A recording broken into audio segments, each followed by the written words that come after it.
اعبدوا الله ولا تشركوا به شيئا. La méthodologie d'Ahl Sunnah ou Jama'a concernant les noms et les attributs d'Allah. Donc, Ahl Sunnah ou Jama'a, contrairement aux autres sectes qui sont considérées comme déviantes et égarées, donc Ahl Sunnah ou Jama'a ont une méthodologie spéciale en ce qui concerne les noms et les attributs. Quiconque suit cette méthodologie par rapport aux noms et aux attributs, il est de Ahl Sunnah ou Jama'a. Quiconque ne les suit pas, il a quitté ou bien n'est pas de Ahl Sunnah ou Jama'a. Quelle est cette méthodologie? On va voir. La méthodologie des gens de la Sunna et de l'unité, que sont les pieux prédécesseurs, Salaf Salih, et ceux qui les ont suivis, c'est d'attribuer à Allah Azza wa Jalla les noms et les attributs tels qu'ils ont été relatés dans le Coran et la Sunna. Donc c'est très simple.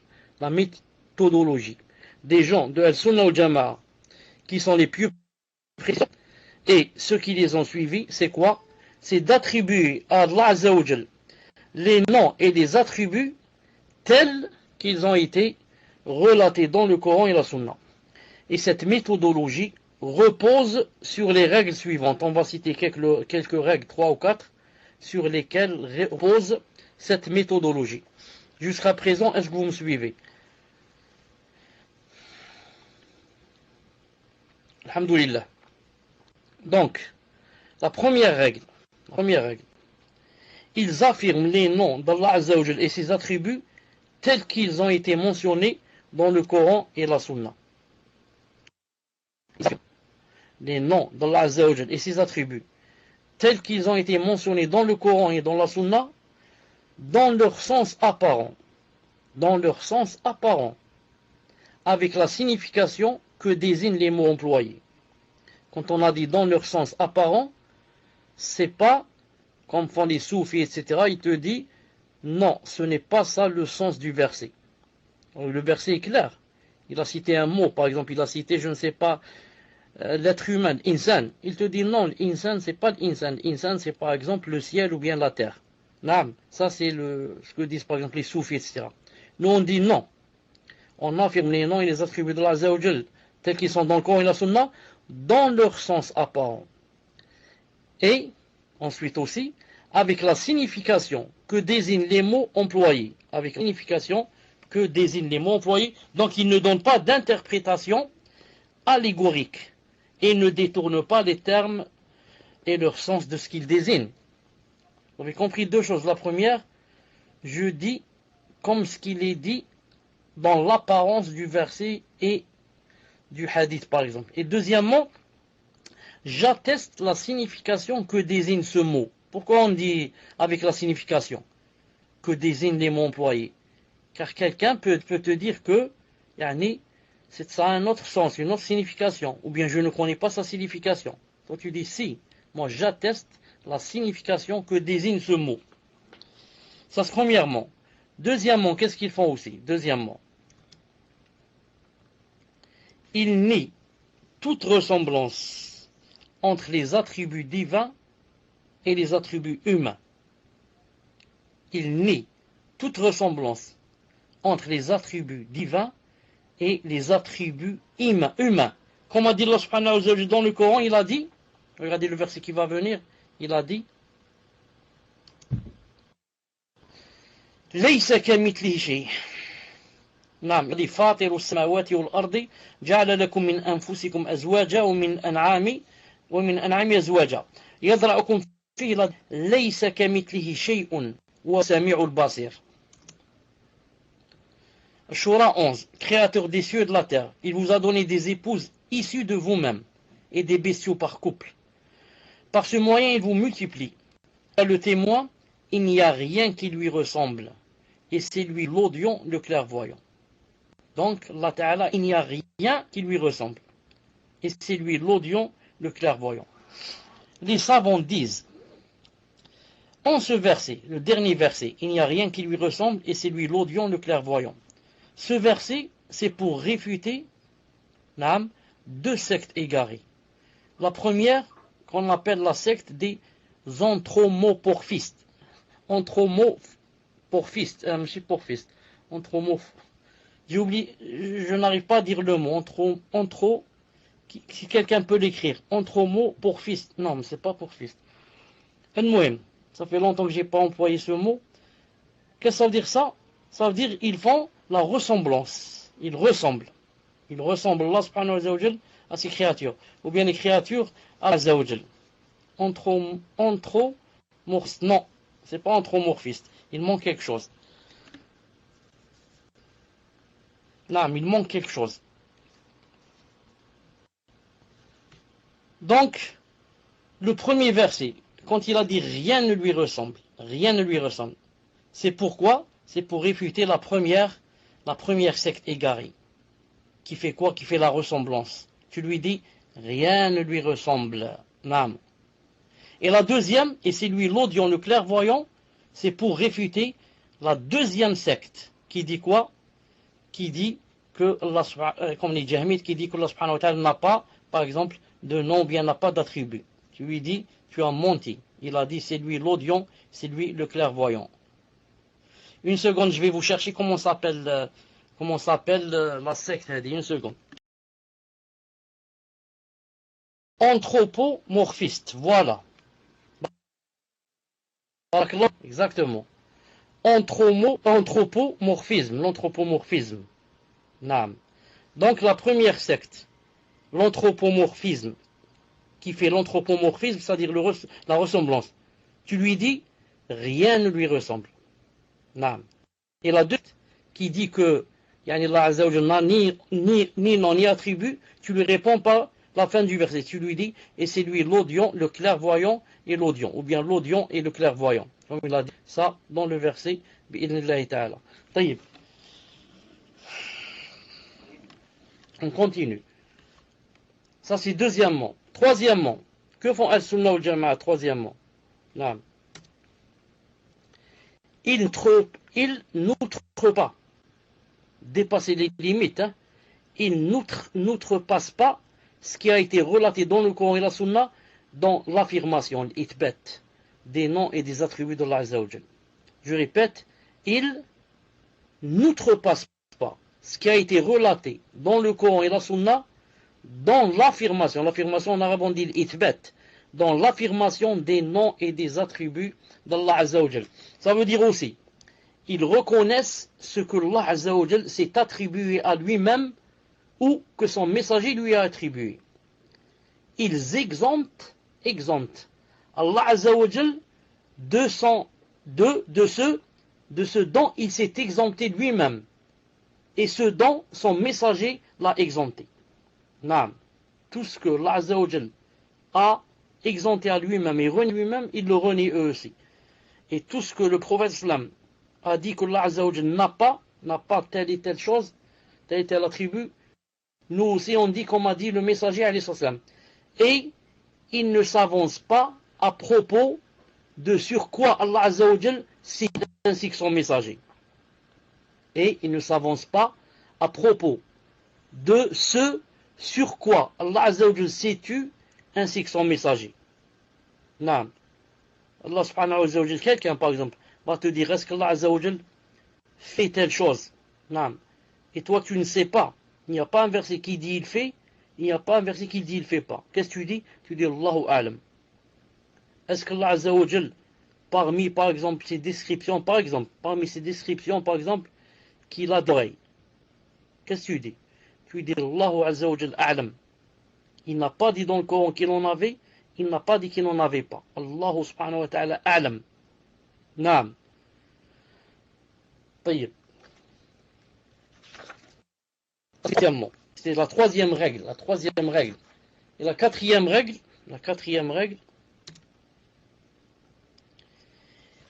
il considère les textes traitant des noms et des attributs comme étant explicites, muhkam, c'est-à-dire dont le sens est intelligible et peut être expliqué, et non comme équivoque, mutashabih. Dès lors, ils ne sont pas d'avis que leur sens soit ignoré. Contrairement à ce que certains de ceux qui ont menti sur leur compte ou qui ignorent leur méthodologie disent quoi? Ils disent, comme c'est le cas de certains auteurs contemporains, qui disent que tu lui dis tel verset, il te dit il a un sens équivoque. Non.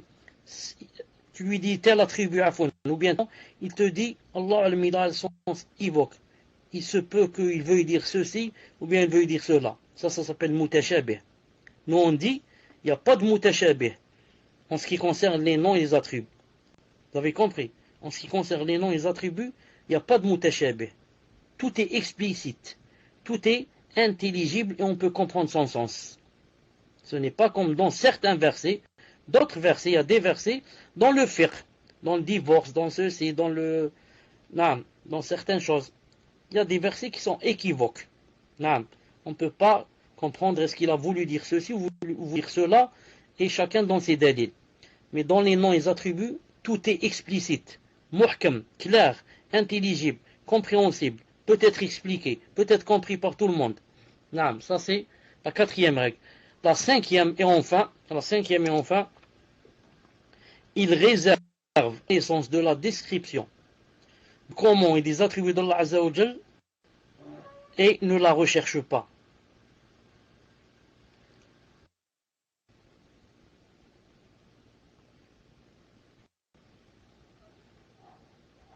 Taïb, je répète donc, je disais,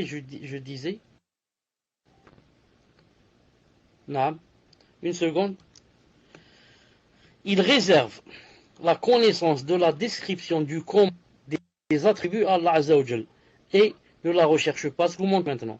Alhamdulillah. Donc les gens de la sunna et du consensus, qu'est-ce qu'ils font? Ils réservent la connaissance de la description du comment des attributs de Allah Azza wa Jal et ne la recherche pas. C'est-à-dire, sunna wal jama'a ne recherche pas le comment. Comment, quand tu dis qu'Allah Ta'ala a deux mains, comment sont faites ces mains? Allah Azza wa Jal descend. Comment qu'il descend, lui? Comment qu'il descend? Allah Azza wa Jal a un visage. Comment est ce visage? Tout cela, Al-Sunnah wal-Jama'a ne le recherche pas.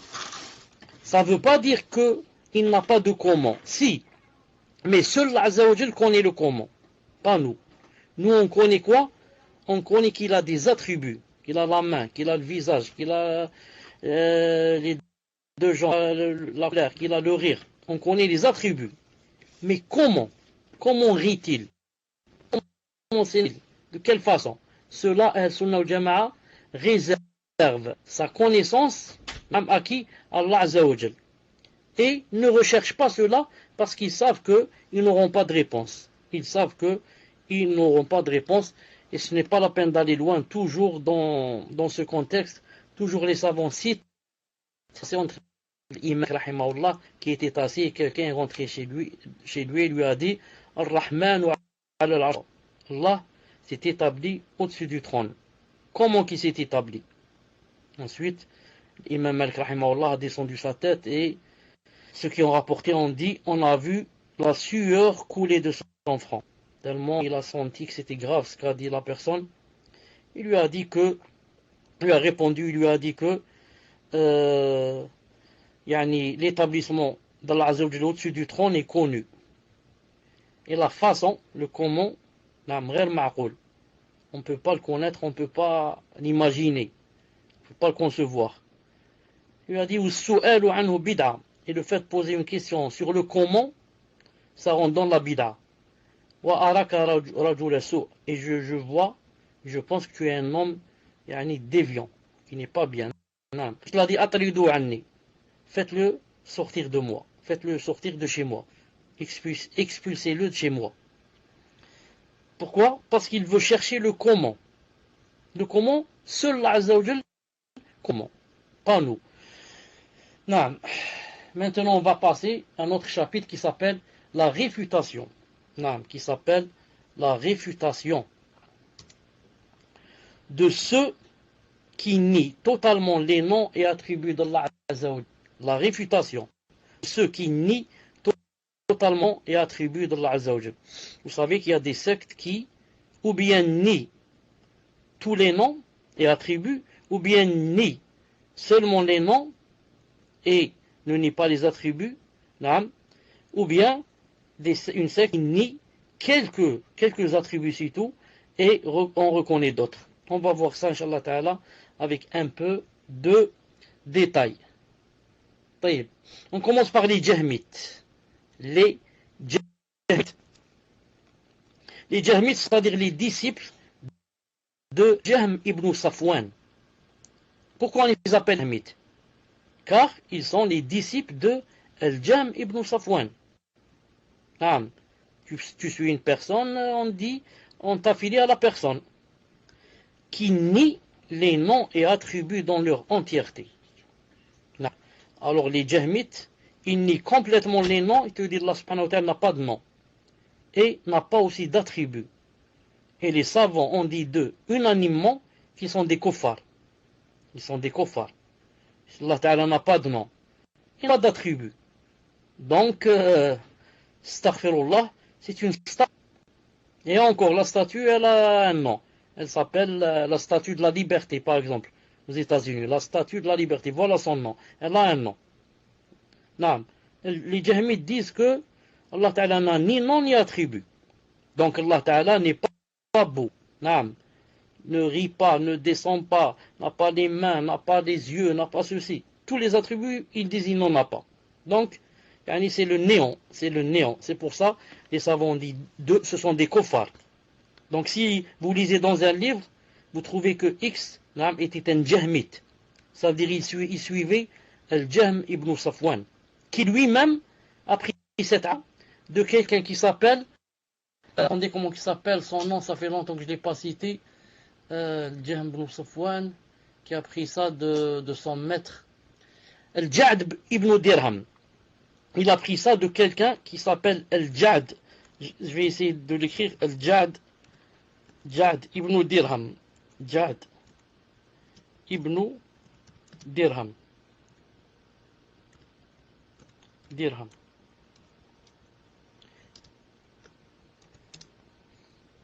Al-Ja'd ibn Dirham.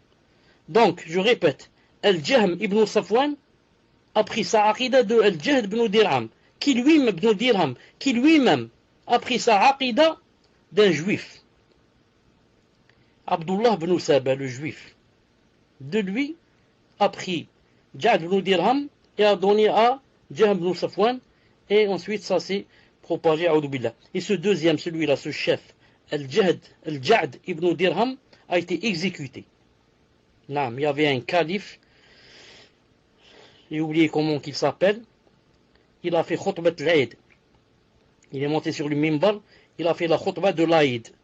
Ensuite, avant de descendre, il a dit, Ayyuha al-mu'minun, maintenant, vous les croyants, maintenant, je vous demande d'aller égorger vos moutons, exactement comme je vais maintenant égorger Ja'd ibn Dirham. Il est du mimbar et il a égorgé. Pourquoi? Vraiment, il a dépassé les limites.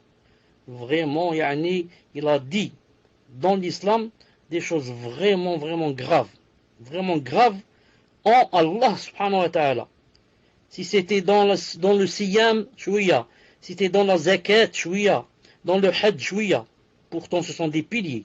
Mais il a parlé dans Allah subhanahu wa ta'ala, dans son entité et son essence, les noms et les attributs.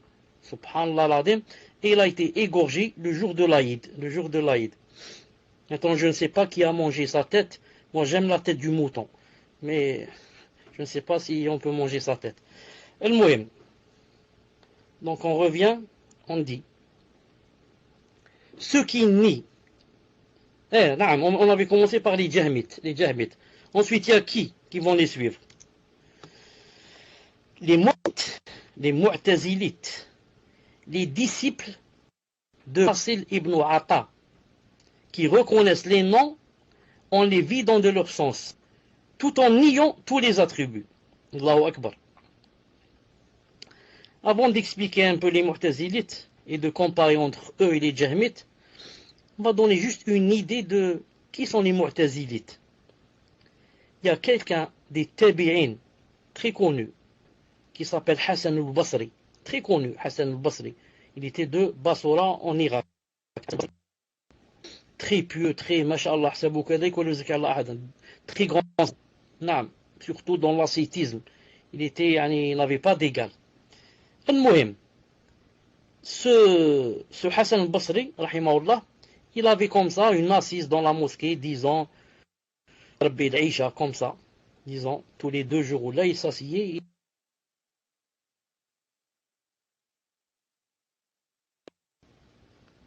Il s'asseyait et il donnait des cours. Dites-moi si vous m'entendez, parce que quand vous avez écrit, j'ai perdu le micro. Alhamdulillah. Ensuite, il y a certains gens, certaines personnes, qui posaient une question. Voici Ibn Ata. La personne qui a posé la question s'appelle comme ça.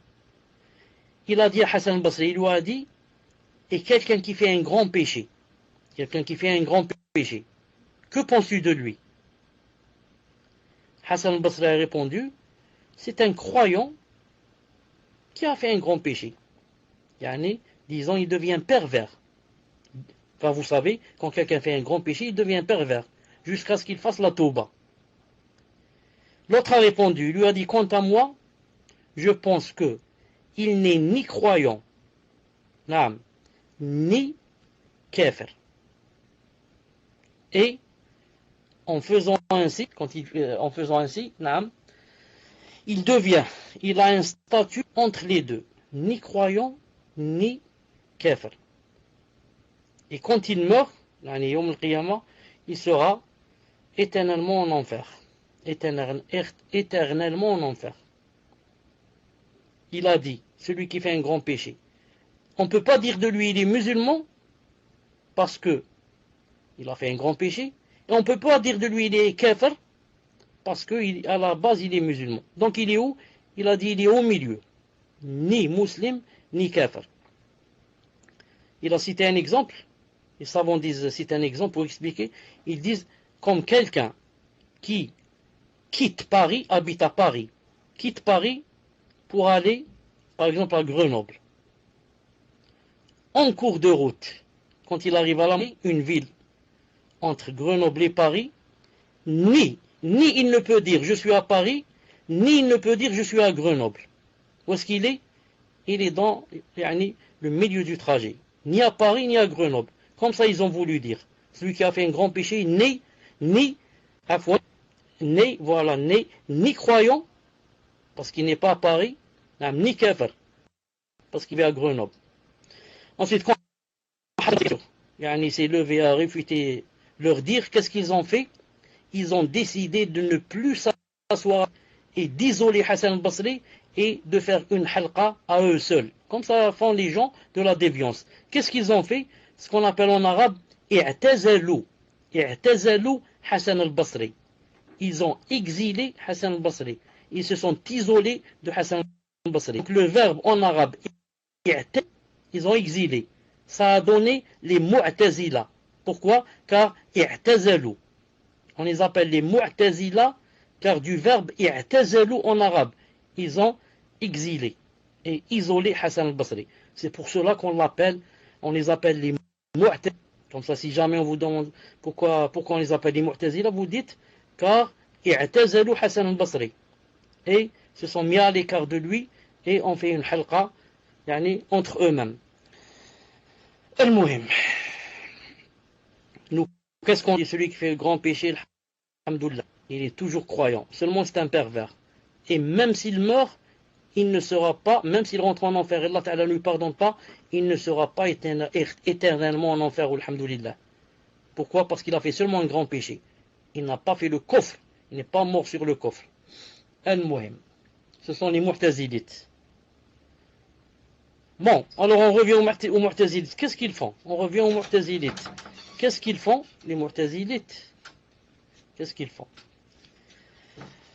Ils reconnaissent les noms, les vidants de leur sens. Ils te disent, Allah subhanahu wa ta'ala, c'est lui l'audient, c'est le clairvoyant, c'est lui le miséricordieux, mais il n'a pas d'attribut. C'est lui l'audient sans sans avoir l'attribut de lui. C'est lui le voyant sans avoir vu. C'est lui le miséricordieux sans avoir l'attribut de la miséricorde. Et qui est comme ça. Prend tous les noms et enlève leur ce qu'il compte comme attribut. Qu'est-ce que ça devient? Ça devient, c'est comme s'il n'avait pas de nom. Quand je dis d'une personne, c'est lui, en parlant de quelqu'un, je dis c'est lui le gentil. Qu'est-ce que ça veut dire? Ça veut dire qu'il a la gentillesse. Maintenant, s'il n'a pas l'attribut de la gentillesse, à quoi ça sert que je l'appelle le gentil? Dire que Flan est gentil, alors qu'il n'est pas gentil, il n'a pas l'attribut. Donc, ça ne sert à rien.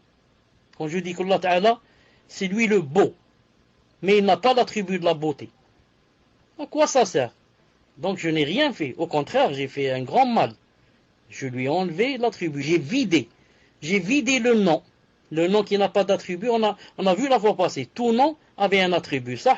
Maintenant, toi, tu enlèves l'attribut au nom. Qu'est-ce qu'il reste? Il reste seulement un mot. Un mot qui s'appelle le beau, le gentil, le miséricordieux, de ceci, de cela, qui ne veut rien dire. Ce sont les mu'tazilites. Donc, vous avez comparé avec les jahmites. Les jahmites, les premiers, qu'est-ce qu'ils ont dit? Allah Ta'ala n'a ni nom ni attribut. Et ceux-là, les mu'tazilites, qu'est-ce qu'ils disent? Allah Ta'ala a des noms, mais pas d'attributs.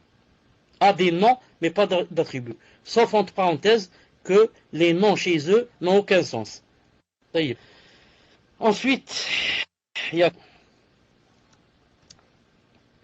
les Ash'ari, Abu Hassan al-Ash'ari. Abu Hassan, avant qu'ils reviennent vers la voie des gens de la Sunna. Et il y a les Maturidites, les disciples Abu Mansour al-Maturidi. Et ces deux, les Ash'arites et les Maturidites, reconnaissent les noms, ils disent l'âme, Allah Ta'ala a des noms, ainsi que quelques attributs, pas tous les attributs. Quelques noms, ils reconnaissent tout, mais par rapport aux attributs, ils disent qu'Allah Ta'ala en a seulement quelques-uns. Comme les Ash'arites disent, par exemple, qu'Allah Ta'ala a 7 attributs. Certains disent que les Maturidites disent qu'Allah Ta'ala en a 8. Wallahu a'lam. Les Ash'arites, où est-ce qu'on est? Non. Et les Maturidites.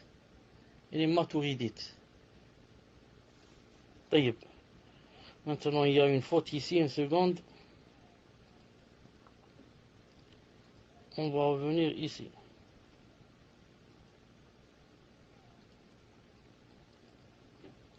Les Ash'arites, disciples de Abu Hassan al-Ash'ari, avant qu'ils ne reviennent vers la voie des gens de la Sunna. Qu'est-ce que ça veut dire ça? Ça veut dire que Abu Hassan al-Ash'ari, on les appelle les Ash'arites car ils suivaient quelqu'un qui s'appelle Abu Hassan al-Ash'ari. Ce n'est pas le Sahabi, il ne faut pas confondre avec le grand. Non, celui-là c'est Abu Hassan al-Ash'ari. Avant qu'ils ne reviennent vers la voie des gens de la Sunna, car Abu Hassan lui-même était mu'tazilite. Ensuite, il est une fois monté sur le minbar, et sur le minbar, quand il faisait la khutbah, il a dit, je me désavoue des mu'tazila, et je m'éloigne d'eux, et j'enlève leur aqida, comme j'enlève le vêtement que j'ai maintenant sur mon épaule. Il a enlevé son vêtement, il avait une veste ou quelque chose, il a enlevé ça, ses épaules. Il a dit comme ça, je fais par rapport aux Mu'tazila. Et il les a quittés. Et il est allé rentrer dans ce qu'on appelle le maturidisme. Il a suivi Abu Mansour al-Maturidi. Et ensuite, c'est la deuxième phase. Et la troisième phase, il est revenu vers le minhaj de Al-Sunnah ou Al-Jama'a. Et il a écrit un livre qui s'appelle Ibana. Et dans ce livre, il a montré, Ibana, ça s'appelle montrer, pour montrer. Il a montré qu'il était devenu de Al-Sunnah ou Al-Jama'a. Et il a un livre aussi très important qui s'appelle Maqalat Islamiyya. Et dans le livre Ibana, il a montré que Allah Ta'ala avait le visage, les mains, les yeux, qu'il descendait, qu'il riait. Il a attesté les noms et les attributs de Al-Sunnah ou Al-Jama'a. Est-ce que vous m'entendez? Donc, cette secte, l'Ash'arite, c'en est plein maintenant, plein dans le monde. Les Maturidites, un peu. Les Maturidites, c'est l'Asie. C'est, je veux dire, Bangladesh, Pakistan, l'Inde. Naam, là-bas, Maturidites, c'est plein. Et de notre côté ici, Algérie, Tunisie, Maroc, surtout Maroc, Algérie, Tunisie, Maroc, Syrie, c'est quoi? Ash'ari. Il te dit, moi je suis Ash'ari. Et ils vont te dire que les Ash'ari, ce sont eux al-Sunnah al-Jama'a, les pauvres. Naam. S'ils étaient vraiment des Ash'arites, naam, dans le sens de, ils ont quitté la fausse Aqida, comme a quitté Abu Hassan al-Ash'ari, et il est revenu vers al-Sunnah al-Jama'a, on dit d'accord. Mais le problème, c'est que vous êtes Ash'arite, c'est-à-dire par rapport à la première étape de Abu Hassan al-Ash'ari. Voilà le grand problème. Vous avez compris? Abu Hassan al-Ash'ari était lui-même, j'avais dit, Mu'tazilites. Ensuite, Maturidi. Ensuite, il est devenu al-Sunnah al-Jama'a. Maintenant, les Ash'ari, ceux qui disent nous sommes des Ash'ari, ils suivent Abu Hassan al-Ash'ari quand il était dans la première phase, quand il était Mu'tazili. Naam. Ou alors dans la deuxième, mais pas dans la troisième. Car si maintenant vous êtes vraiment, yani, al-Sunnah al-Jama'a, donc pourquoi tu dis je suis Ash'ari? Dis je suis al-Sunnah al-Jama'a, puisque Abu Hassan al-Ash'ari est revenu. Il est revenu vers le madhab de al-Sunnah al-Jama'a. Donc toi, pourquoi tu dis je suis Ash'ari? Dis je suis al-Sunnah al-Jama'a. Ils ne le disent pas. Ils ont peur. Al-Muhim. Maintenant, les Ash'arites, donc c'est quoi leur aqida? Certes, ils sont mieux que les Mu'tazilites, et mieux que les Jahmites, car ils reconnaissent les noms d'Allah Azza wa Jal. Mais pour les attributs, qu'est-ce qu'ils font? Ils reconnaissent seulement 7 ou 8. C'est ça le problème. Ils reconnaissent seulement 7 ou 8. Et ils ne reconnaissent pas les attributs qu'on appelle Sifat Khabariya. Qu'Allah Ta'ala a les mains, le visage, les yeux, le rire. Non, tout ça, ils ne le reconnaissent pas. Ils reconnaissent des attributs, les 7, qui sont très connus. Comme quoi Allah Azza wa Jal, yani, Qadir, à la volonté, à la science, qu'il est vivant, qu'il parle, qu'il entend. Yani, les 7, lesquels, si on va dire qu'Allah Ta'ala n'a pas ces 7 attributs, il ne peut pas être un Dieu. S'il n'entend pas, s'il ne voit pas, s'il n'est pas vivant, s'il n'a pas la capacité, les 7 yani, qui sont, yani, disons, nécessaires, la base. Donc, il nie les autres attributs. Et l'argument sur lequel ils ont tout construit leur doctrine, ils ont tous construit leur doctrine, c'est qu'ils ont prétendu vouloir éviter de faire refaire, ils ont voulu, Zama, ils prétendent, ils veulent éviter de faire ressembler Allah Azza wa Jal à ses créatures. Car certains de ces noms sont également donnés à des créatures. Et elles sont également dotées de certains de ces attributs. Donc c'est pour cela qu'ils disent, moi je ne dis pas qu'Allah Ta'ala rit. Pourquoi tu ne dis pas qu'Allah Ta'ala rit? Il te dit car les êtres humains aussi rient. Donc si je dis qu'Allah Ta'ala rit, ça veut dire je les fais ressembler aux êtres humains. Car les êtres humains rient. Et si tu dis qu'Allah Ta'ala descend, il descend chaque nuit. Donc tu l'as fait ressembler aux créatures. Car les créatures descendent. Celui-là, il descend de l'ascenseur. Celui-là, il descend de la voiture. Celui-là, il descend de la monture. Donc toi, tu veux ressembler Allah subhanahu wa ta'ala aux créatures. Comme ça, ils te disent. Tu lui dis qu'Allah ta'ala a 2 mains. Il te dit non. Car si tu dis qu'il a 2 mains, tu l'as fait ressembler à l'être humain. L'être humain a 2 mains. Donc nous, ça veut dire les Ash'arites, nous, on n'atteste pas ce genre d'attributs. On atteste seulement les 7 attributs, comme j'ai dit tout à l'heure, comme quoi il existe, il entend, il écoute, et il parle, et il a la capacité, la science, c'est tout. Je dis, pas d'autres. Et les Ahbash, vous connaissez, vous avez beaucoup d'Ahbash en France. Les Ahbash, ce sont des Ash'arites. Et en même temps, Maturidites, les deux, ils joignent entre les deux. Et nous sommes des Ash'arites, comme ça. Za'ma, comme quoi les Ash'arites sont al-Sunnah, comme ça ils disent. Nous, on est des Ash'arites, masha'Allah, on est al-Sunnah. On suit Abu Hassan al-Ash'ari. Naam, vous le suivez dans sa première phase. Pas quand il est devenu al-Sunnah al-Jama'a. Al-Muhim, toujours d'après eux, le fait que les termes employés, non les attributs, ainsi que leur signification, soit commun, c'est-à-dire entre l'être humain et Allah Azza wa Jal, ils disent ce qui implique de leur point de vue une similitude entre la créature et le créateur. Voilà. Il ne faut pas dire qu'Allah Ta'ala a les mains, les yeux, etc. Sinon, tu as fait une similitude entre Allah Azza wa Jal, le créateur, et la création. Ils ont fait face à cela de deux manières.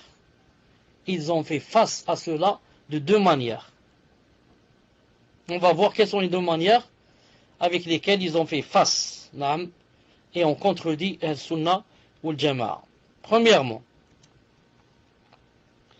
en interprétant les textes relatifs aux noms et attributs d'Allah Azza wa Jal d'une manière à les détourner de leur sens apparent.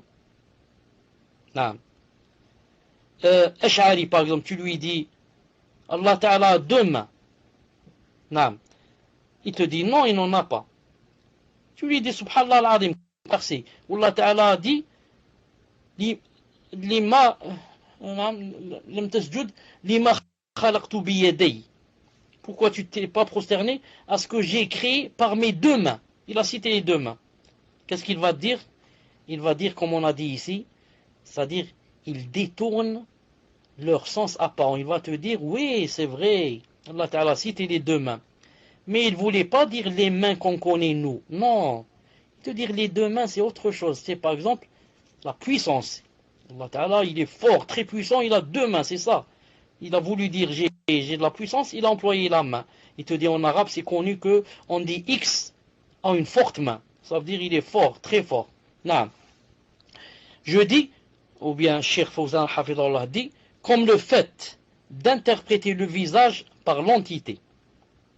Tu lui dis Allah Ta'ala cité le visage dans le Coran. Il a dit et subsiste le visage de ton Seigneur. Il te dit, le visage ici veut dire l'entité, veut dire Allah lui-même. Comme on a dit la fois passée. Il te dit, veut dire Allah lui-même. Donc tu lui dis, c'est vrai, le verset veut dire c'est Allah qui va rester, c'est pas autre chose, lui-même, son entité. Mais il a un visage, puisqu'il a cité le visage. Je te dis, non, jamais. Allah n'a pas de visage. Le visage, ça veut dire Allah. Au lieu de dire c'est moi qui subsiste, il a dit mon visage va subsister. Vous avez compris comment il détourne le sens. Et quand tu lui dis Allah Ta'ala a une main, il te dit la main c'est la ni'ma. C'est le bienfait. Ou bien c'est la force, comme j'ai dit. Ça, c'est premièrement. Donc en interprétant les textes relatifs et d'une manière à les détourner de leur sens apparent. Deuxièmement, comment qu'ils font aussi? En remettant la signification de ces textes à Allah Azza wa Jal. En remettant la signification de ces textes à Allah Azza wa Jal. Seul sait ce qu'ils signifient, tout en croyant que le sens propre n'est pas celui qui est visé. Les premiers qui se sont fait connaître pour avoir nié les noms et les attributs sont les polythéistes arabes.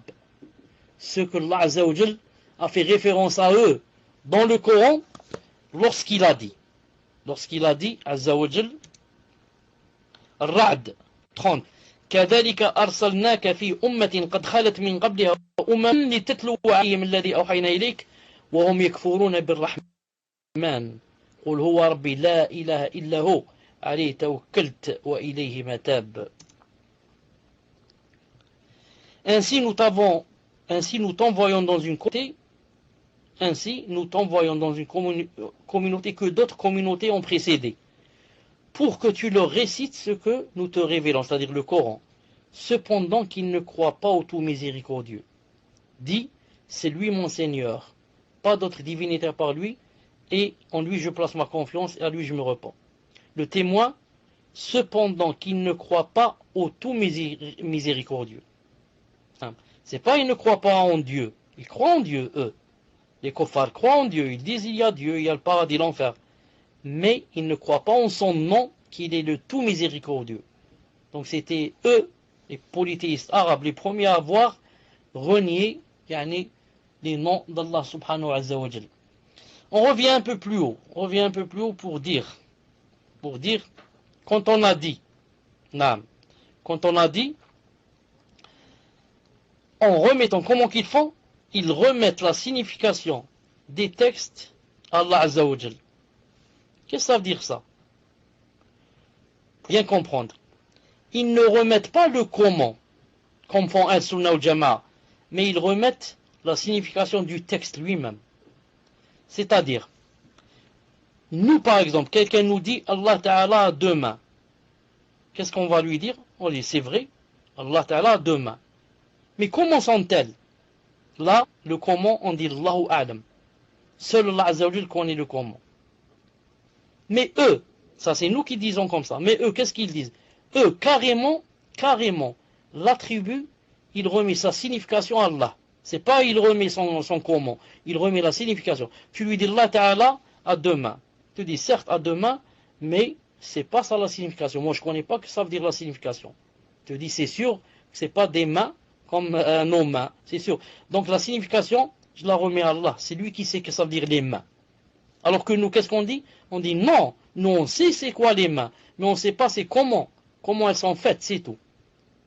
Donc il y a une grande différence entre remettre la signification de l'attribut lui-même à Allah, ce qui est faux, et remettre le comment de l'attribut à Allah. Ça c'est juste. Si ce n'est pas clair, je vais expliquer après, Inch'Allah Ta'ala. Donc, il a dit aussi, وَهُمْ يَكْفُرُونَ بِالرَّحْمَنِ وَهُمْ يَكْفُرُونَ, en parlant des Arabes, وَهُمْ يَكْفُرُونَ بِالرَّحْمَنِ, c'est-à-dire, cependant qu'ils ne croient pas au tout miséricordieux. Cependant qu'ils ne croient pas au tout miséricordieux. Ibn Jarir, rahimahullah, relate que cela eut lieu lors du pacte de l'Hudaybiyah, lorsque le scribe écrivit lors du traité entre les kuffars et le messager alayhi salam, il a écrit, regardez ce qu'il a écrit. Il a écrit Bismillahir Rahmanir Rahim. Bismillahir Rahmanir Rahim. Au nom d'Allah Azza wa Jal, le tout miséricordieux, le très miséricordieux. Comme ça, ils ont commencé à écrire le pacte. Le prophète Islam a fait un pacte avec les kuffars. Un pacte. Et il a ordonné qu'on écrive Bismillah ar-Rahman ar-Rahim. On commence par écrire Bismillah ar-Rahman ar-Rahim, c'est-à-dire au nom du tout miséricordieux, le très miséricordieux. Et les Korachites, les kuffars, contestèrent en disant, quant au tout miséricordieux, nous ne le connaissons pas. Non. Le tout miséricordieux, nous ne le connaissons pas. Ils lui ont dit, efface, écris Bismikallahum, écrit au nom de Dieu, c'est tout. Pas au nom d'Allah, le tout miséricordieux, le très miséricordieux. Enlève le tout miséricordieux, le très miséricordieux. Donc ce sont eux les premiers à avoir nié les noms. Non. Et là, entre parenthèses, le prophète, qu'est-ce qu'il a fait? Il a fait un pacte avec les kuffars comme quoi, pendant 10 ans, il n'y a pas de guerre entre eux. Te dit c'est interdit de faire un pacte avec un kuffar. Le kuffar, c'est l'ennemi éternel que tu dois tuer partout. Subhanallah al-Azim. Subhanallah al-Azim. Regardez le prophète islam, comment il a fait un pacte avec les kuffars. En fait, le pacte, quand tu le fais, pourquoi tu le fais? Tu le fais car des fois, tu te trouves dans une situation de faiblesse. Et que si tu ne fais pas le pacte, des fois, ils vont quoi, comme on va dire, ils vont te manger. Donc tu fais le pacte et pendant la trêve, qu'est-ce que tu fais? Tu te fortifies. C'est mieux pour toi la trêve des fois. Qu'est-ce qu'elle va te faire? Elle va donner l'occasion de te préparer. D'étudier, de préparer les armes. De trouver quelles sont les armes qu'il faut trouver. Faire des recherches pour trouver des bombes, je ne sais pas quoi. Vous avez compris? De faire rentrer des gens encore plus dans ton rang en islam, d'engager des soldats. Et en fait, c'est ça, lorsque le prophète a fait la trêve, après qu'est-ce qui s'est passé? Quand ils ont fait la trêve, ils étaient un nombre, ils étaient à peu près 1000 et quelques peut-être.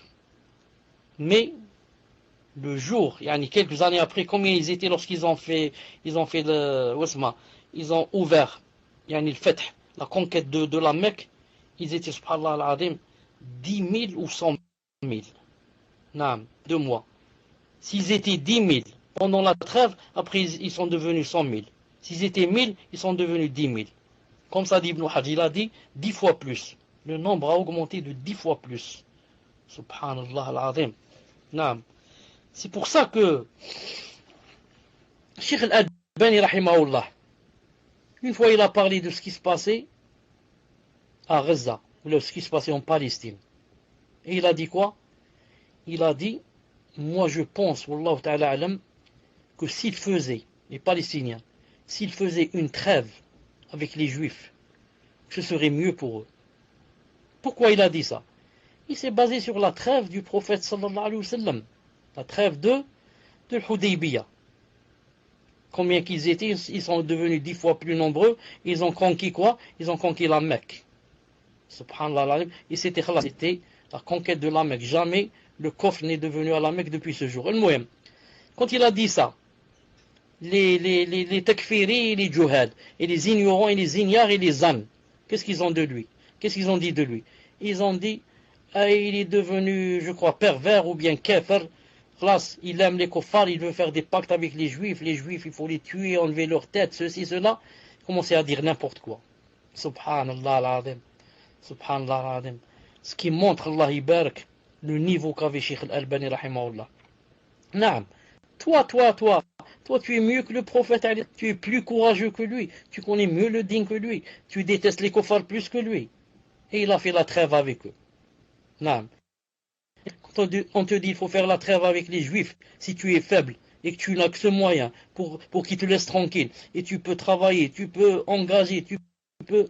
Tu dis non, je ne fais pas avec les kuffars, moi je ne suis pas fou. Parce que tu ne connais pas le din, c'est tout. Tu ne connais pas le din. Si tu connaissais le din, tu aurais fait comme le prophète islam et tu aurais dit ce qu'a dit l'Albani, c'est vraiment masha'Allah. Subhanallah, j'ai jamais pensé à ça. Je ne savais pas que je pouvais faire une trêve avec les kuffars. Et si maintenant, par exemple, il n'y avait pas les trêves qu'il y a maintenant entre nous et les kuffars, aux Nations Unies, et maintenant les visas qu'on donne pour entrer dans les pays, s'il n'y avait pas, qu'est-ce qui serait arrivé? Il serait arrivé que, maintenant que ils peuvent facilement se grouper sous ce qu'on appelle le NATO, ou bien le NATO, quelque chose comme ça. Vite, tous les pays d'Europe, ils se mettent d'accord contre un pays, comme ils ont fait avec l'Irak et la Libye, avec n'importe quel pays ils veulent. En 2-3 jours, ils t'exterminent, ils t'enlèvent l'OTAN. Pas l'OTAN, il y a autre chose, qu'on appelle NATO ou bien NATO, c'est-à-dire seulement certains pays. La France, l'Angleterre, la Chine, c'est connu. 15, je crois, ou 10, l'Australie, le Canada. Enfin, vite, ils ont une réunion entre eux et ils décident d'attaquer un pays. Subhanallah al-azim. 12 pays, voilà, je crois qu'ils sont 12. Peut-être c'est l'OTAN, Allahu alam. Mais quelque chose qui commence par N. Quelque chose qui commence par N. Sauf si on dit ça seulement en arabe, Allahu alam. Al-Muhim. On revient où est-ce qu'on était.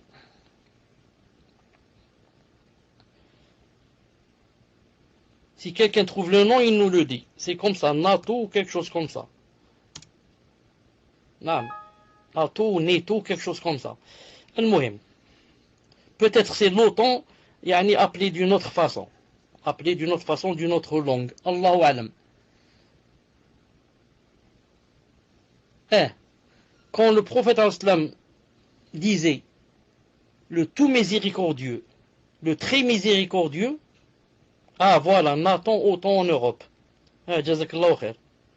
Donc, d'ailleurs, ça comprend les mêmes lettres. Ça comprend les 4 lettres. Donc, quand le prophète disait au nom d'Allah, le tout miséricordieux, le très miséricordieux, d'un côté, ils ont dit on ne connaît pas c'est qui le tout miséricordieux. De l'autre, ils ont dit le prophète invoque 2 divinités. Il invoque le miséricordieux et il invoque le très miséricordieux. Il n'a pas un seul Dieu. Dieu, il en a deux. Naam, le très miséricordieux et le miséricordieux. Subhanallah al-Azim. Subhanallah al-Azim. طيب. Alors Allah subhanahu wa ta'ala a dit dans le Coran, il révéla le verset qui dit قل ادعوا الله أو ادعوا الرحمن أيما تدعوا فله الأسماء الحسنى ولا تجهر بصلاتك ولا تخافت بها وابتغي بين ذلك سبيلا. الإسراء 110. الإسراء 110. Allah Ta'ala a révélé le verset, dit invoquez Allah ou invoquez le tout miséricordieux. Quel que soit le nom par lequel vous l'appelez, il a les plus beaux noms. C'est ça le témoin du cours. Et dans ta salat, etc., ça n'a pas rapport avec le cours. Dis invoquez Allah ou invoquez le miséricordieux.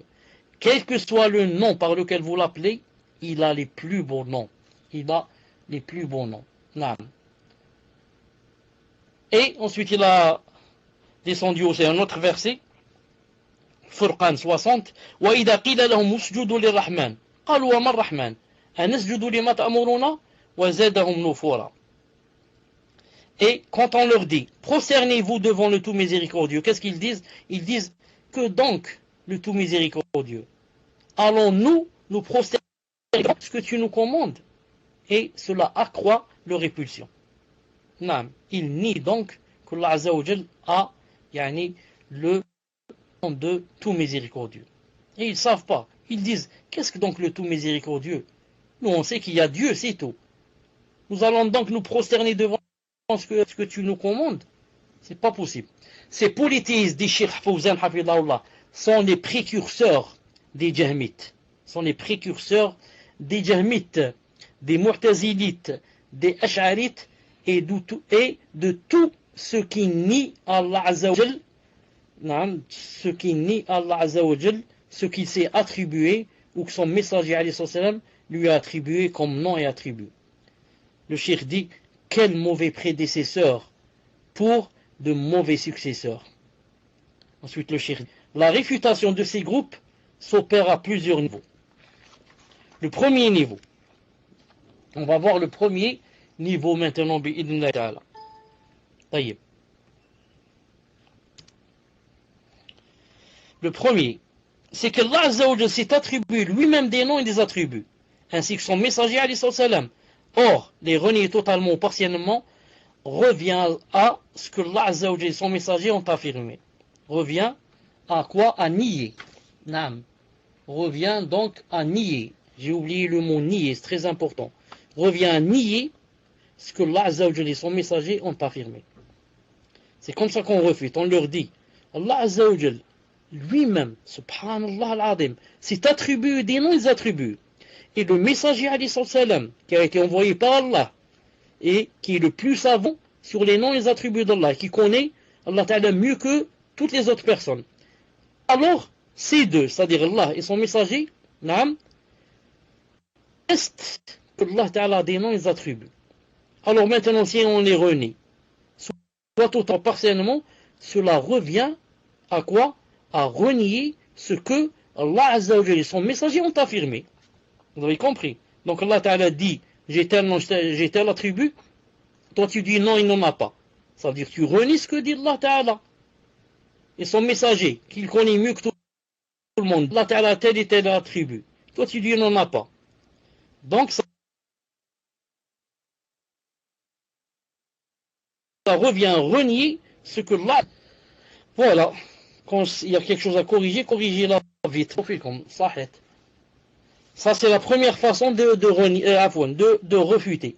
Comment qu'on leur dit? On leur dit, puisqu'Allah Ta'ala et son messager ont attesté cette chose, si maintenant nous on va la renier, ça veut dire on a renié ce que Allah Azza wa Jal et son messager ont affirmé. La deuxième, le fait que ces attributs se retrouvent dans les créatures, ou que certains de ces noms puissent être donnés à certaines d'entre elles, ça n'implique nullement une simulation d'Allah Azza wa Jal de sa création. Eux, ils disent, on ne dit pas que Allah Ta'ala a des noms et des attributs. Pourquoi? Parce que ça va relier à quoi? Aux personnes, aux êtres humains. Si tu dis que telle personne, si tu dis que Allah Ta'ala c'est miséricordieux, on peut dire d'une personne qu'elle est miséricordieuse. Donc là, fait une similitude entre Allah et la personne. Si tu dis que Allah Ta'ala a deux mains, ça veut dire que tu as fait aussi une similitude, car des personnes ont deux mains, et comme ça. C'est pour ça que nous, Allah Ta'ala a les noms et les attributs, ou bien certains noms et les attributs. Comme ça, ils disent. Nous, qu'est-ce qu'on leur dit? On leur dit le fait que ces attributs se retrouvent dans les créatures, ou que certains de ces noms puissent être donnés à certains d'entre eux, ça n'implique nullement une similitude entre Allah Azza wa Jal et sa création. Pourquoi? Car Allah Azza wa Jal possède des noms et des attributs qui lui sont propres, tout comme les créatures ont des noms et des attributs qui leur sont propres. Tout comme Allah Azza wa Jal, par exemple, a une essence. Allah Ta'ala a une essence, une entité, Dhat, qui n'est pas analogue à l'essence des créatures. La même chose. Il a des noms et des attributs qui ne sont pas analogues à ceux des créatures. Vous avez compris? On va dire à ces gens-là, on va leur dire, vous ne vous attribuez parce que vous les créatures ont nos attributs qui ressemblent. Allah Azza wa Jal, qu'on a notre entité, Allah Azza wa Jal, on a sa propre entité ou bien il n'en a pas. Vous êtes obligé de dire il en a. Sinon, cela n'existe pas. Il ne peut pas exister sans avoir une entité, ça, et une essence. Ils vont dire elle a une entité et une essence. Et leur dire, est-ce que son entité ressemble à l'entité des êtres humains? On va leur dire donc la même chose. Comme son entité ne ressemble pas exactement, et elle ne ressemble pas à l'entité, aux entités des êtres, des personnes, de même, ses attributs et ses noms ne ressemblent pas aux noms et aux attributs des personnes. On va donner un exemple très simple pour que vous compreniez.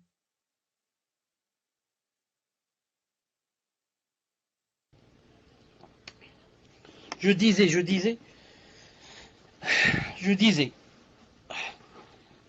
le fait que Allah Azza wa Jal, ait des noms qui nous ressemblent, comme nous on a des noms. Par exemple, lui il s'appelle par exemple le miséricordieux, on peut dire d'une personne qu'elle est miséricordieuse. Allah Azza wa Jal dit parmi ses noms l'audient, il entend. Et toutes les personnes, ou encore beaucoup de personnes, sont audientes, elles entendent. Allah Azza wa Jal c'est le voyant. Et beaucoup de personnes sont voyantes. Donc, c'est le même nom, mais le comment n'est pas le même. C'est-à-dire, là, entend et moi, j'entends. Moi, j'entends avec des oreilles. Et dans les oreilles, j'ai le tympan. Et dans le tympan, il y a des choses. Il y a la balance. Il y a mille et une choses que je ne connais pas. Allah Azza wa Jal, ce n'est pas comme ça qu'il entend. Mais il entend. Moi, je parle. Et pour parler, j'ai la langue. Et je dois avoir des dents. Et je ne sais pas ce qu'il y a derrière la langue. Comment on appelle ça? Pour pouvoir parler. Allah Azza wa Jal parle, mais ne parle pas de la même façon que moi. Donc le fait que les deux en parlent, et que les deux en entendent, et que les deux en voient, ça ne veut pas dire que c'est de la même façon. Quand je dis que j'ai une Allah Ta'ala à la main, ça ne veut pas dire que ma main est comme la sienne. Et que sa main, Azza wa Jal, contient des pommes, et contient des nerfs qu'on voit comme ça sous la peau, et contient du sang, et contient... C'est pour ça que, comme disent les savants, ils disent, si tu dis par exemple que Allah Ta'ala n'a pas de main, tu es devenu kafir. Et si tu dis que Allah Ta'ala a des mains comme les miennes, tu es devenu kafir. Comme dit Ishaq ibn Rahawi. Il faut savoir et apprendre comment rester au milieu. Les Sunnah wal Jama'a sont connus pour avoir été toujours au milieu. Vous vous dites que Allah Ta'ala n'a pas de main. Nous on dit il a les mains. Vous vous dites que Allah Ta'ala a des mains qui nous ressemblent. Nous on dit Allah Ta'ala a des mains mais ne nous ressemble pas. On est au milieu. Entre ceux qui font l'anthropomorphisme, comme on a dit tout à l'heure, c'est-à-dire qui font la ressemblance, et ceux qui font la négation, ils disent il n'en a pas du tout. Donc certains, ou bien ils nient carrément, te disent il n'a pas de main, et d'autres, le contraire, sont opposés, ils te disent il en a et exagère. Et comment ils agissent, il te dit des mains qui nous ressemblent. Et Al-Sunnah wal Jama'a sont au milieu. Allah Ta'ala a deux mains, mais pas comme mes mains. Allah Ta'ala a deux yeux, pas comme mes yeux. Allah Ta'ala entend, pas comme moi j'entends. Le comment seul il le connaît. Non. Allah Ta'ala voit, pas comme je vois moi. Avec les yeux qui ont des cils, la pupille, ou comment ça s'appelle, je ne sais pas quoi. Non. Non. D'une autre façon. Le comment, lui, il le connaît, Allah Azza wa Jal, pas moi. Non. Les pupilles. Non. Je donne le mot main. Main.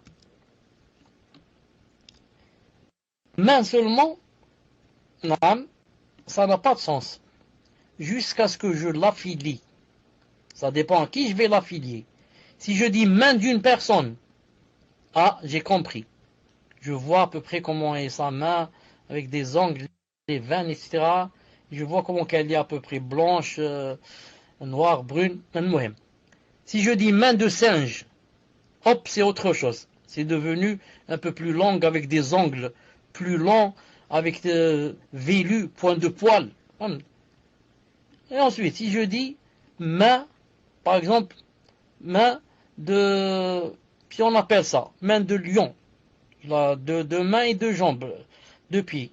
Là, c'est autre chose, avec des griffes, avec ceci. Si je dis les mains du chameau, c'est autre chose, ça a des sabots. Et comme ça change d'après l'affiliation. Si je dis la main du couffin, on dit que le couffin a une main, le sac a une main. Là, ça devient autre chose. Subhanallah l'adim, ce n'est plus quelque chose qui a des doigts ni des ongles. C'est tout à fait autre chose. Donc toi, tu reconnais que l'attribut lui-même, Koufa, n'est pas la main de la personne, ni celle du singe. Alors qu'en est-il la main d'Allah? Tu viens de reconnaître que la main change de forme d'après l'affiliation à qui tu l'affilis. Qu'en est-il maintenant quand tu dis main d'Allah? Naam. Est-ce que ça veut dire qu'elle ressemble aux mains des personnes? Sûrement pas. Naam. Archi sûr que pas. Sinon ça rentre dans le coffre et l'anthropomorphisme et la ressemblance. La ressemblance. Naam.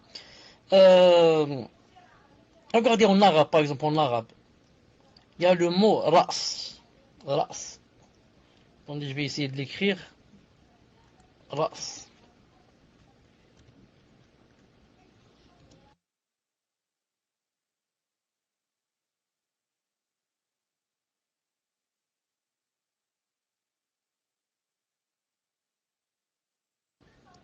Naam. Vous m'entendez? Vous m'entendez? Quand je dis tête, tête, ça veut encore rien dire. Ça dépend de l'affiliation. Quand je dis la tête d'un homme, ah, je vois comment qu'elle est faite.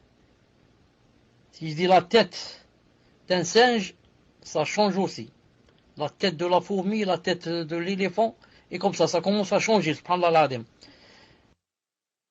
La tête de la parabole, la tête de la montagne, ça s'appelle le sommet. La tête de la montagne. La tête de liste, tête de liste. X, il est en tête de liste. Et si vous saviez en arabe, surtout en arabe la tête c'est ras, ras. En arabe ça change beaucoup parce qu'il y a beaucoup de contextes où on peut mettre le mot tête. Regardez, je vous donne un exemple. On dit par exemple, Ra'sul Jabal, Ra's crayon, barakallahu fik, la tête du crayon. Naam, on dit, en arabe on dit Ra'sul Mal. Vous savez que ça veut dire Ra'sul Mal? Le capital. L'argent qu'on a comme capital, on l'appelle Ra'sul Mal. La tête de l'argent. Capital, on dit d'un groupe, on dit X c'est leur tête. C'est-à-dire leur gourou. Leur gourou. Comme a dit le prophète islam, qu'à la fin du monde, il y a certains gens qui vont prendre des gens de la bid'a comme tête. Ru'us Juhal, il a dit comme ça, des têtes de Juhal. Donc, ensuite, la tête de l'aiguille. Une aiguille est là, la tête. La tête, c'est juste le trou, là où on fait passer le fil. Ça s'appelle la tête. Et comme ça. Donc, vous voyez, le mot tête, ça a changé d'après la filiation. C'est pour ça qu'on ne peut pas dire que tête, ça ressemble, une tête, ça ressemble à toutes les têtes. Non. Quand on affilie une chose que nous on a et que lui il a et qui se ressemble par le nom, ça s'appelle main chez nous, main chez lui, yeux chez nous, yeux chez lui. La tête du peloton, surtout dans la course des vélos, etc. On dit flan, foulan, il est à la tête du peloton. Non, mais comme ça ne veut pas dire la tête avec les yeux, la bouche, etc. Donc ça change d'après l'affiliation. C'est comme ça. Ensuite, en une seconde, je vais vous donner un verset important. Regardez ce verset qui va venir. Je demande à Allah subhanahu wa ta'ala qui m'aide pour le trouver facilement. Je vais écrire Marloula, peut-être qu'il va me donner. Marloula.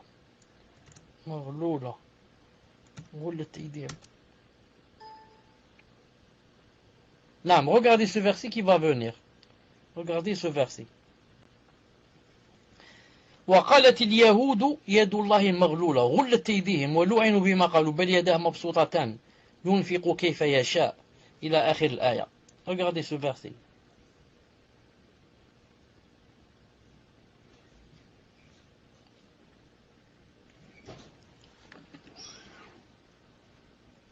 Les Juifs, qu'est-ce qu'ils ont dit? Et les Juifs disent la main d'Allah est fermée. Allah Ta'ala a répondu que leur propre main soit, attendez, j'ai pas le verset ici, soit fermée. Et maudit soit-il pour l'avoir dit. Ensuite, il a dit que ces deux mains étaient largement ouvertes. Largement ouvertes. Naam. Donc, il y a les négateurs. Les négateurs, qu'est-ce qu'ils disent? Ils disent qu'Allah subhanahu wa ta'ala n'a pas de main. Et il y a les exagérateurs, comme les Juifs, qui disent qu'Allah Ta'ala a les mains. Ils ont reconnu, ils ont dit qu'Allah Ta'ala avait des mains. Mais ils ont dit que ses mains étaient fermées. Donc ils ont exagéré. Ils ont attesté la main, mais exagéré. C'est pour ça que j'ai dit, il y a toujours deux sectes opposées. Et elles sont toujours au milieu. Les sectes opposées. La secte qui nie, qui dit Allah Ta'ala n'a pas de main, comme les Jahmites, les Mu'tazites, les Ahbash, etc. Et les autres qui disent quoi? Qui exagèrent. Ils disent si Allah Ta'ala a la main, mais il lui donne quoi? Il lui donne un défaut. Les Juifs ont dit que Allah Ta'ala avait la main, mais sa main était fermée. On reconnaît qu'il a la main, mais on lui donne le défaut d'être quoi? D'être fermé. Et Al-Sunnah al-Jama'a disent, ils attestent qu'il y a la main et éloignent le défaut d'Allah Ta'ala et disent qu'elle est ouverte, largement ouverte. Sunnah al-Jama'a sont toujours au milieu. Au milieu. Ni je dis qu'il n'a pas de main, je deviens kafir, ni je dis qu'elle a tel et tel défaut, je deviens kafir. Je reste au milieu. Il a la main, une main qui lui convient, une belle main, une main ouverte, une main généreuse, et comme ça. Allah l'adem. Voilà, je préfère m'arrêter aujourd'hui ici, pour ne pas vous compliquer les choses. Et dans le prochain cours, Inch'Allah Ta'ala, on termine comment réfuter, Inch'Allah Ta'ala, à ces gens leur doctrine, bi'idnillahi Ta'ala. Subhanak Allahumma bihamdik. Ashhadu an la ilaha illa anta astaghfiruka wa atubu ilayk. Et je demande à Allah Subhanahu wa Ta'ala que aujourd'hui, Inch'Allah Ta'ala, que vous ayez beaucoup de questions dans les noms et les attributs, Inch'Allah Ta'ala. Surtout pour ceux qui sont nouveaux et qui ne comprennent pas encore bien ces choses, pour que ça ne se complique pas chez eux et qu'ils comprennent une fois pour toutes.